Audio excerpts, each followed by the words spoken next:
নমস্কার। আজ আমরা স্টুডিওতে এমন এক দম্পতিকে পেয়েছি, একজন পেশায় শিক্ষক, তিনি স্বেচ্ছাসেবী সংস্থা চালান। তার নাম হচ্ছে অর্ক রায়, তার বাড়ি রায়গঞ্জের শিলিগুড়ি মোড়ে। আর তার সঙ্গে রয়েছেন তার সহধর্মিণী তিয়াশা রায়। নমস্কার। আমরা প্রথমেই অর্কবাবুর কাছে চলে যাব। অর্কবাবু স্কুলে পড়ান, তার আগে একটা ইংরেজি মাধ্যম স্কুলে পড়াতেন। এখন কোথায় স্কুলে পড়ান?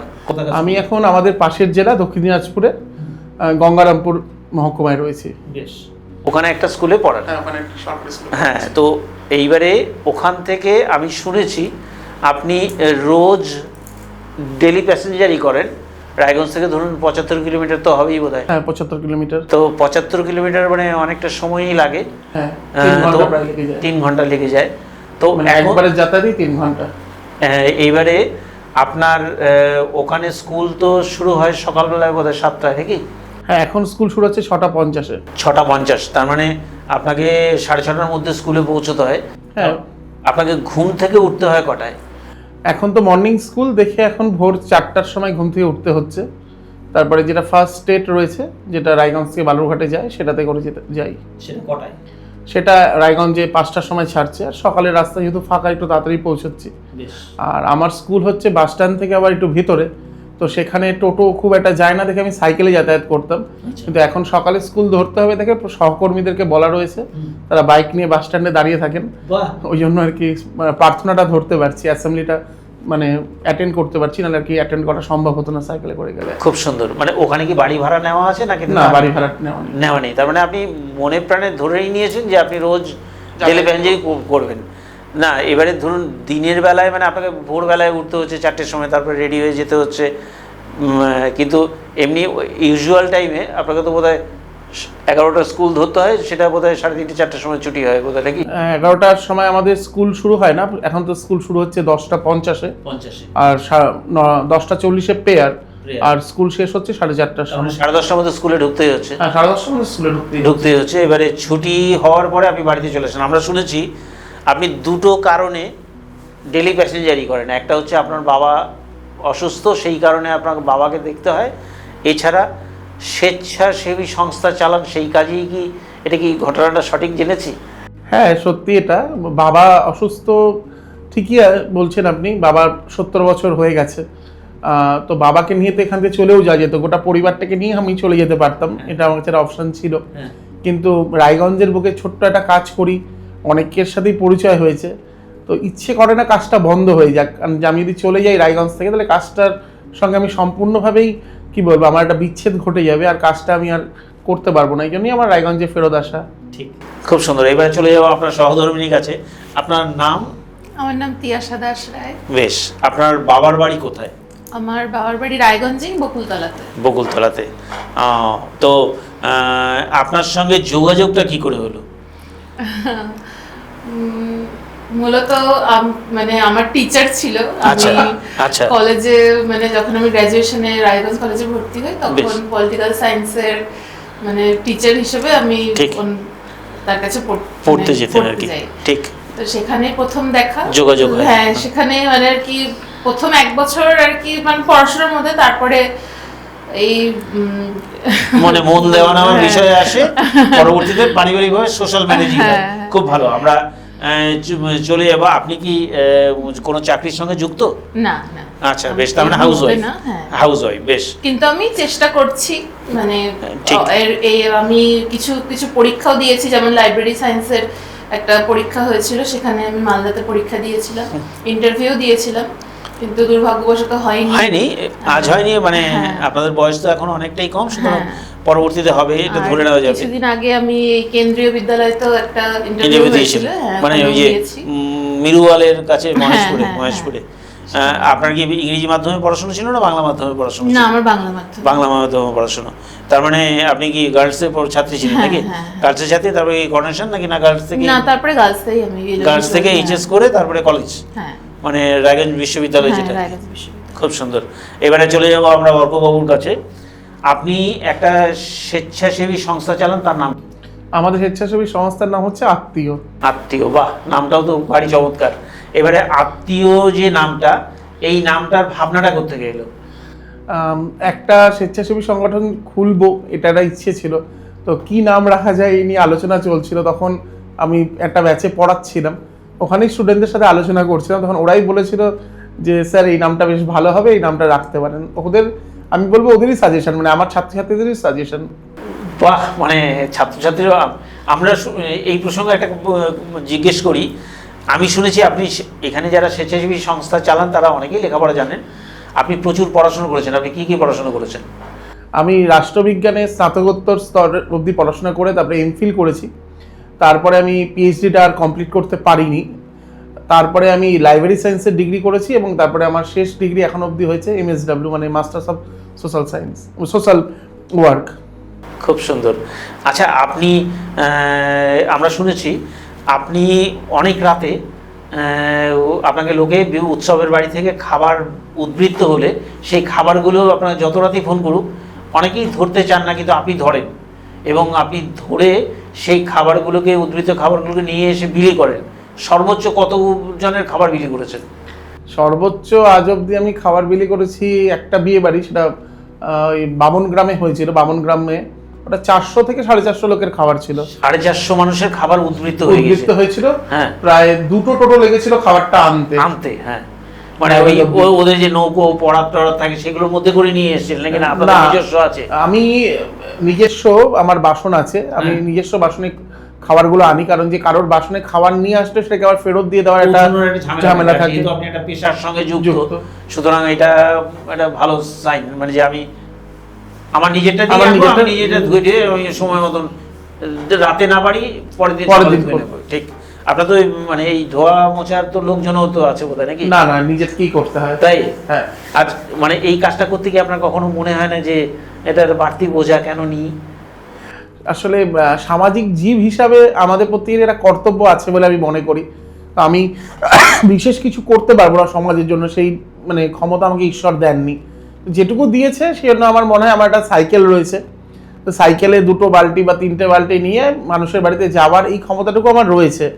এই জন্যই কাজটা করি। এবং এটা মাজাও আমার কাছে মাঝে মাঝে শীতের রাতে খুব কষ্ট হয়, কিন্তু তখন মানে ভুলে যাই আর কি। কাজটা যখন আসে অনেক সময় রাগ হয় মানুষের কিছু ব্যবহারে, তখন মনে হয় যে আর করবো না। কিন্তু ফোন এলে আমি আর তখন নিজেকে রাখতে পারি না, তখন ঠিক পৌঁছেই যাই। খুব সুন্দর। এবারে চলে যাবো আপনার অর্ধাঙ্গিনীর কাছে।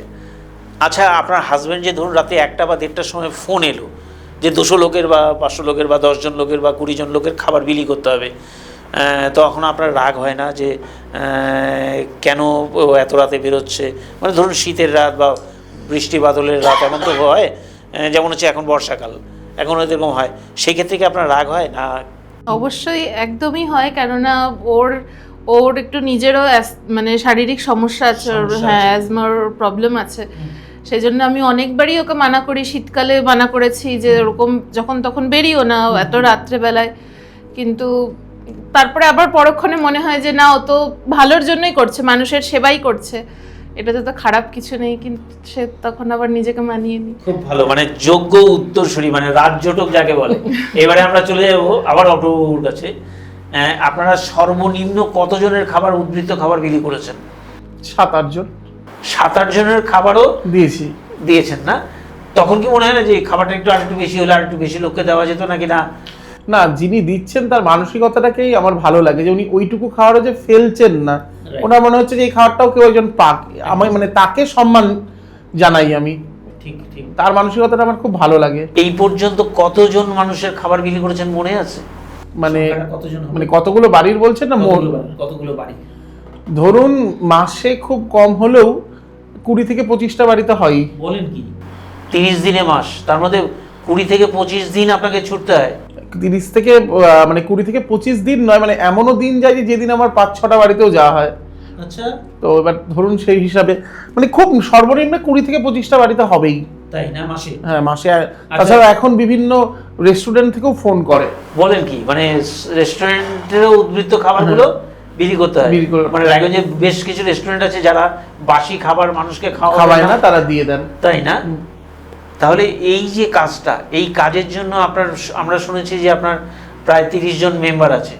30 জন মেম্বারই কি আপনাকে সহযোগিতা করেন নিয়মিত? হ্যাঁ, যারা আছেন তারা সবাই তো নিশ্চয়ই, সহযোগিতা ছাড়া কোনোভাবেই হবে না। এই কাজটা আমি একা করতেই পারবো না। রাত বিরেতে ওরাও আমার সঙ্গে যায়, মানে সবাই মিলেই করি। আমাকে হয়তো মানুষ মুখ হিসাবে দেখতে পায়, কিন্তু পিছনে সবাই রয়েছে। আর সবাই সবসময় পারে না যেতে, কারণ যে আমাদের সংস্থাতে আমি ছাড়া সেভাবে কেউই এখনো প্রতিষ্ঠা পায়নি, মানে আর্থিকভাবে প্রতিষ্ঠা পায়নি। তারাও নিজের জীবনে কেরিয়ারটা তৈরি করার চেষ্টা করছে। আমিও তাদেরকে যতটা সম্ভব পারি বিরক্ত না করারই চেষ্টা করি, কারণ তারাও পড়াশোনাটা করছে, কিন্তু তারা নিজের থেকেই আসে উইলিংলি। কিন্তু 5-6 জন সবসময় থাকে অ্যাক্টিভ। আপনারা সমাজ সেবামূলক কি কি কাজ করেন? আমরা সমাজের জন্য যে কাজগুলো মূলত করে থাকি সেটা হচ্ছে, খাবারের কথা তো উনি বললেনই, উদ্বৃত্ত খাবার কারো বাড়িতে বেঁচে গেল সেটা আমরা দিয়ে দিচ্ছি। তাছাড়াও মানুষ আমাদেরকে অনেক সময় বলেন যে তাদের কোনো একটা উৎসব রয়েছে আনন্দের, ধরুন জন্মদিন বা অন্য কোনো উৎসব, তখন আমাদেরকে তারা বলেন যে কোথাও গিয়ে উৎসবটা তাদের হয়ে করে দিতে, তারা হয়তো আসতে পারছেন না। যেমন গত বছর একজন বেলঘড়িয়া, কলকাতার পাশে যে উত্তর 24 পরগনার বেলঘড়িয়া থেকে তাদের যমজ সন্তান প্রাপ্তি হয়েছিল, সেই আনন্দে তারা সেখান থেকে আমাদেরকে অর্থ পাঠিয়েছিলেন, এবং সেই টাকা দিয়ে আমরা রায়গঞ্জের সোনারাঙ্গি গ্রামে প্রায় 150 বাচ্চাকে খাওয়াতে পেরেছিলাম, নিজেরা রান্না করে, কোনো রান্নার মাসি না নিয়ে। এবং এই জুন মাসের গরমে তখন আমরা করেছিলাম। তাছাড়াও হচ্ছে ধরুন আমরা যেটা করি, বিভিন্ন জায়গা যে পরিষ্কার করি আমরা, যেখানে হয়তো নোংরা জমে রয়েছে, এটা তো নিয়মিত করা হয়তো সম্ভব হয় না, প্রতীকী আমরা বছরে 1-2 দিন করি। নদীর ঘাট পরিষ্কার করি জলে নেমে। আমরা আরেকটা কাজ করি, সেটা হচ্ছে আমরা পার্থেনিয়াম কাটি এবং মানুষকে পার্থেনিয়াম সম্পর্কে সচেতন করি। থ্যালাসেমিয়া সম্পর্কে মানুষকে সচেতন করার চেষ্টা করি। বছরে 2-4টে রক্তদান শিবির করার চেষ্টা করি, এবং কেউ ফোন করলে রক্তদাতা নিয়ে হাসপাতালে পৌঁছে যাওয়ার চেষ্টা করি। কিন্তু সবসময় সম্ভব হয় না, কারণ যে রক্ত তো একবার কেউ দিয়ে দিলে 3 মাস সে আর দিতে পারছে না। আর রায়গঞ্জে এখন রক্তদান নিয়ে একটা মানুষের মধ্যে কেন জানি অনাগ্রহর সৃষ্টি হয়েছে। আগে এটা ছিল না, এটাও মানে খুব খারাপ লাগে একটা জিনিস। রক্তদানে মানে তবুও চেষ্টা করেন যেন রক্ত যেন পায় আর কি। মানে আমরা 30 জন মেম্বার যারা শারীরিকভাবে সুস্থ, মোটামুটি ধরুন 20 থেকে 25 জন, এরা কিন্তু 3 মাস পর পর রক্ত দিচ্ছে। আমার সদস্যরা নিজেও দেন? হ্যাঁ, আমি নিজেও রক্ত দিই। বেশ, এইবারে আমরা চলে যাব আপনার অর্ধাঙ্গিনীর কাছে।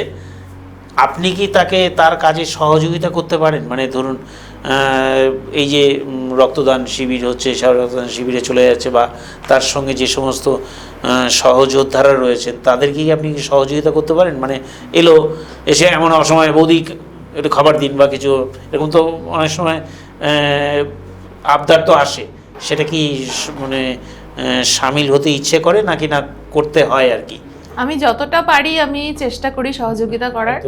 হ্যাঁ, কিন্তু আমার একটা ছোট বাচ্চা আছে, আমার 3 বছরের ছেলে আছে, তো তাকে সময় দিয়ে আমি যতটা পারি আমি পাশে থাকার চেষ্টা করি। 3 বছরের বাচ্চাটা কি মানে এখন তো বোধহয় 4 বছরের নিচে বোধহয় স্কুলে ভর্তি নেয় না? না, ও সারদা শিশু তীর্থতে পড়ছে, ওকে ওই 3 বছরই? তাই? হ্যাঁ হ্যাঁ, মানে 3 বছর এখন ভর্তি হয়। হ্যাঁ, 3 বছরের প্রি প্রাইমারি যেটাকে মন্তেশ্বরী বলে, বা ওই প্রি প্রাইমারি। হ্যাঁ, তো তাতে করে ও নতুন নতুন অনেক কথাও শিখে আসছে বোধহয়। মানে ওই সময়টা, ওই যে মুহূর্তটা ভালো লাগে। কিন্তু মানে ও পাশের বাড়ির একটা বাচ্চাকে একটু দুষ্টুমি শিখে এলো, একটু মানে টিচার ভাব দেখাবে, এগুলো করে তো মানে ছোট ছোট বাচ্চাদের। আপনি বাচ্চা সামলে, শ্বশুরমশাই অসুস্থ শুনছিলাম, তারপরে আপনার হাজব্যান্ডকে ভোরবেলায় তাকে ছুটে যেতে হচ্ছে, এই মুহূর্তে যেহেতু সকালবেলায় স্কুল, সেগুলো সমস্যার সমাধান করেন কি করে? মানে ভোরবেলায় উঠে তাকে তো তৈরি করে দিতে হবে, ততক্ষণে তো বাচ্চাটা জেগে যায় বোধহয়, নাকি না আলাদা আলাদা? না, তখন অত সকালে আমার ছেলেকে ওঠাই না, আমার ছেলের স্কুল 8টা থেকে। হ্যাঁ, তো মোটামুটি 7টার সময়। কিন্তু তাকে তো একটু মানে ধরুন একটু চা জল খাবার কিছু করে দিতে হয়, বা সেগুলো আপনাকে তো ভোরবেলায় উঠতে হয়। হ্যাঁ, সেটা উঠতেই হয়। সঙ্গে আমার শাশুড়ি মাও আছেন, শাশুড়ি মাও অনেকটাই আমাকে সাহায্য করেন। হ্যাঁ, খুব সুন্দর। আমি আর শাশুড়ি মা মিলে, দুজনে মিলে দেখুন, প্রত্যেকটা মানে প্রত্যেকটা মেয়ের যেমন মায়ের জরুরি, ঠিক তেমনি বিয়ের পরে তো কিভাবে সংসার চালাতে হবে বা কিছু, সেটা কিন্তু শাশুড়ি মা শিক্ষা দেন, এবং শাশুড়ি মাই কিন্তু ওই চাঁদ মামার গল্প করবেন তার বাচ্চার নাতির জন্য, এবং ছেলের প্রতি যার শাশুড়ি মায়ের দেখবেন যতটা দরদ, নাতির অনেক গুণ বেশি, মানে প্রিন্সিপালের চাইতে ইন্টারেস্টের খোঁজ বেশি আর কি, বরঞ্চ আপনাকে অনেকটাই সহযোগিতা করেন, আপনি মানে অকপটে স্বীকার করলেন। কিন্তু এই যে কি বলে স্বেচ্ছাসেবী যে সংস্থাটা চালান, আপনার কি কখনো মনে হয় যে উনি শিক্ষকতা করছেন করুন, কিন্তু স্বেচ্ছাসেবীর যে কাজটা, সেবীদের যে কাজ, সেই কাজটা থেকে ছুটে মানে বাদ দিয়ে চলে আসুন, এটা কি আপনার কখনো মনে হয়? না না, একদমই না। খুব সুন্দর, মানে মানুষের পাশে থাকছে, এতটা সাহায্য করছে মানুষকে যেভাবেই পারুক, এনজিওর মাধ্যমেও করছে, এনজিওর বাইরে গিয়েও মানে মানুষকে সাহায্য করার প্রত্যেকক্ষণে ও চেষ্টা করে। এটা আমি কোনোদিনই চাইবো না ও এটা বন্ধ করুক, বা ওর কোনোভাবে ওর মাথায় আসুক যে না আমি এই কাজটা আর করবো না। ও যেন এটা চালিয়ে যায়, আত্মীয় যেন আরও উন্নতি পাক, আমি এটাই চাই। খুব সুন্দর। আমরা ফেসবুকে দেখেছি আপনাকে প্রণব বলে পোস্ট করেন, প্রণবটা কি? প্রণব আমার ছাত্র, মানে ছাত্র কম ভাই বেশি। 2021 সালে 9ই নভেম্বর যেদিন আত্মীয়ের জন্ম হয়েছিল, সেদিন থেকেই ও আত্মীয়ের সঙ্গে ছিল। কিন্তু 2022 সালের প্রণব একটা সড়ক দুর্ঘটনায় মারা যায়। কিন্তু ও মানে সংস্থা অন্তঃপ্রাণ ছিল, সেই জন্যই আমি প্রত্যেকটা পোস্টেই ওকে মেনশন করি যে ওকে আমরা ভুলিনি।